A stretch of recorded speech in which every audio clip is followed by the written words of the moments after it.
semua. Sebelum kita memasuki materi hari ini, ada yang masih ingat nggak? Kemarin kita membahas bab tentang apa? Zakat. Oke, zakat. Ada yang masih ingat pengertian dari zakat? Bagian tertentu dari harta yang wajib dikeluarkan oleh setiap muslim apabila telah mencapai syarat yang ditetapkan. Oke, benar, masih ingat. Kalau orang-orang yang berhak menerima zakat, Fakir, miskin, amil, mualaf, dan disabilitas. berarti dipelajarin juga ya materi-materi yang udah lewat itu, jangan dilupain. Untuk hari ini kita masuk ke materi baru, yaitu pelaksanaan ibadah haji. Sudah nggak asing lagi ya tentang kata haji. Haji itu termasuk ke dalam rukun Islam. yang ke 5. Kemarin kita sudah membahas rukun Islam yang keempat, yaitu zakat. Sebelumnya buka dulu buku paketnya halaman 160.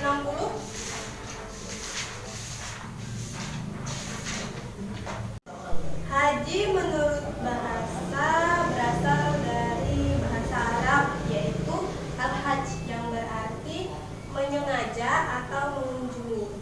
Sedangkan menurut istilah berarti haji adalah mengunjungi Baitullah untuk melaksanakan syarat dan rukun haji untuk mencari keridhaan Allah pada waktu yang telah ditentukan.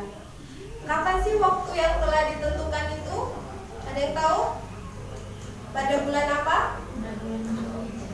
Oke, pada bulan Zulhijjah. Di sini dalam Quran Al-Imran ayat 97 dijelaskan bahwa melaksanakan haji haruslah disegerakan, terutama bagi mereka yang memiliki kemampuan materi. Jadi orang yang memiliki materi yang cukup diharuskan sesegera mungkin untuk melaksanakan ibadah haji, karena hukum melakukan ibadah haji itu adalah wajib, tapi hanya dilakukan sekali seumur hidup. Sampai sini ada yang mau ditanyakan? Saya Bu, Ya, Dian? bagaimana jika orang itu melakukan haji lebih dari satu kali? Orangnya sama tapi melakukan hajinya berkali-kali. Haji itu tuh hanya wajib 1 kali seumur hidup. Jadi jika dia melakukan haji lagi, menunaikan ibadah haji lagi, berarti hukumnya bukan wajib, jadi hukumnya sunnah. Jadi jika orang yang sudah melakukan haji ingin melakukan haji lagi, ya tidak apa-apa, cuman hukumnya sudah sunnah. Begitu. Tidak ada lagi pertanyaan? Oke, lanjut ke syarat-syarat haji. Ada yang tahu syarat-syarat menunaikan ibadah haji? Ada yang tahu nggak? Nggak ada? Oke, ini akan jelaskan. Di sini ada 5 syarat melakukan ibadah haji. Yang pertama, itu harus orang Islam. Yang kedua, merdeka. Yang ketiga, balik. Yang keempat, sehat akal dan pikiran. Dan yang terakhir, mampu dalam materi. Ada yang ditanyakan tentang syarat-syarat haji? Cukup? Oke, kalau cukup kita lanjut ke rukun-rukun haji.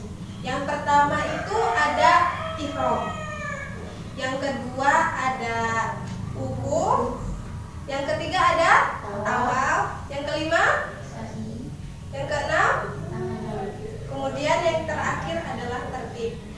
Jika salah satu rukun tersebut tidak dilaksanakan dalam pelaksanaan ibadah haji, maka hajinya itu tidak sah. Jadi dalam pelaksanaan ibadah haji itu salah satunya saja tertinggal, maka hajinya sudah dianggap tidak sah.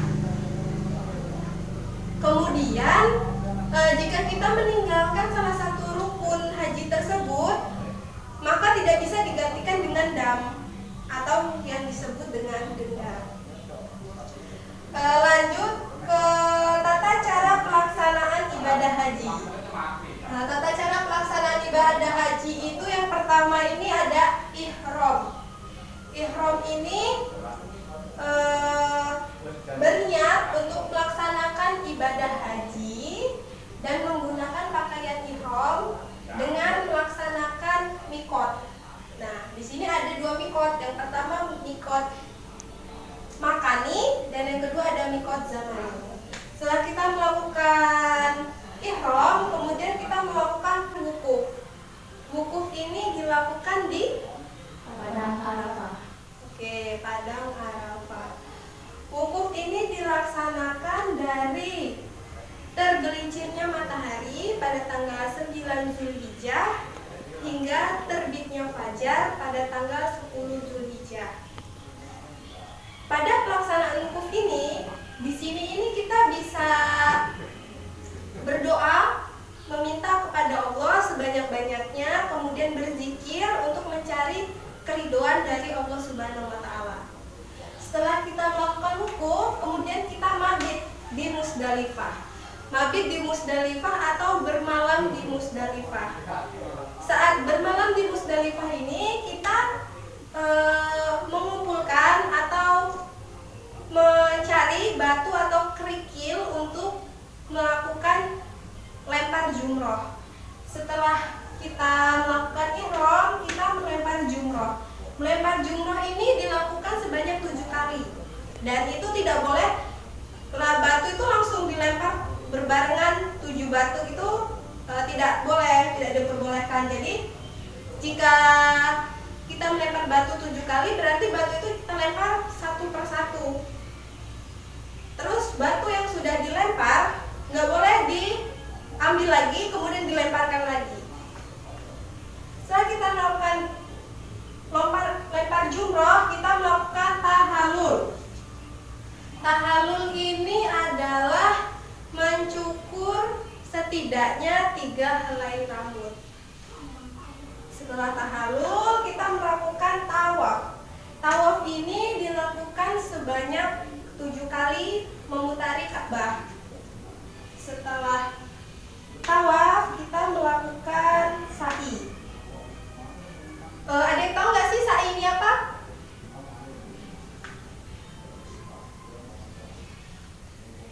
Nggak ada? Oke, Ibu jelaskan. Jadi sa'i ini adalah berlari-lari kecil dari Bukit Safah ke Bukit Marwah sebanyak 7 kali. Bagi laki-laki diperkenankan untuk lari-lari kecil, tapi untuk perempuan sebaiknya diperkenankan untuk berjalan cepat. Setelah kita melakukan sa'i, kita bermalam di Mina. Saat bermalam di Mina ini kita melempar jumroh secara berurutan. Yang pertama ada ula, wusta, dan akobah. Setelah kita melakukan semua rukun haji, kita melakukan tawaf wada. Jadi tawaf yang mengitari Ka'bah, mengelilingi Ka'bah. Itu yang dimaksud dengan tawaf wada adalah tawaf perpisahan karena sudah melakukan semua rukun haji dan siap untuk kembali ke negaranya masing-masing. Sampai sini ada yang ingin ditanyakan? Oh ya, Dian apa? Bu, apakah tahallul itu dilakukan oleh laki-laki? Oh, tahallul ini mau wanita mau pria harus melakukan tahallul. Di sini cuma contohnya aja laki-laki, tapi aku wanita dan pria itu harus melakukan tahallul karena tahallul itu termasuk ke dalam rukun haji. Jadi harus dilakukan biar hajinya itu menjadi sah. Oke, setelah ini Ibu akan memutarkan video tentang simulasi pelaksanaan haji.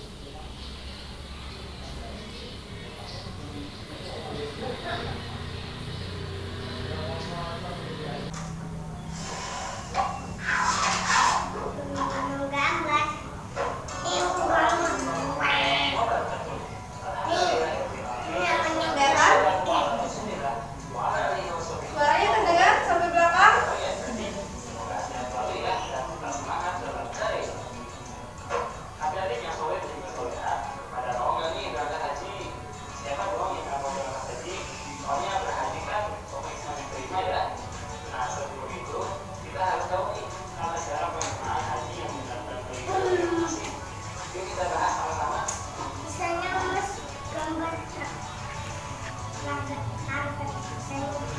Sebelum masuk mah.